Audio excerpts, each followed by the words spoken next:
Coming to you live from underneath the car. We are currently doing a starter on a Chrysler 300 with a 3.5 in it. First thing we're going to do is drop our steering rack, and that should give us the room to get to the starter. Let's see what happens. It's 3 or 4 bolts that hold the rack in, and then we'll drop that, and then we'll be good to go. You got a 13mm here that connects your intermediate shaft to your whenever you take like a steering column loose, you want to run your seat belt through your steering wheel to hold it straight. That way it doesn't mess up the clock spring or anything like that. Then you got a bolt here, bolt here, bolt here, and one on the other side too. And that will allow this rack to drop down, and then that'll give us plenty of room to get our starter in and out without taking this exhaust loose. So I'm gonna go ahead and take this bolt loose, and then we'll get to the starter and these other bolts. There you go.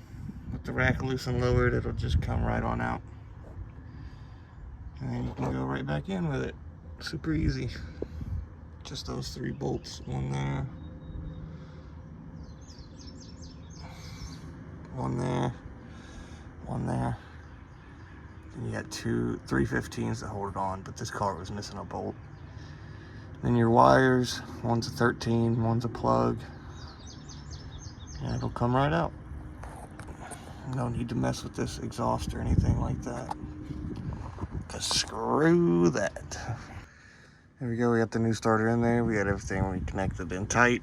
It only took about an hour to do, so not too bad. I don't know why everybody acts like it's the worst thing in the world. It's honestly pretty freaking easy compared to some things on cars. So we'll go ahead and reconnect the battery, throw some jumper cables on it, and make sure it starts. All right, moment of truth. Was I right or wrong?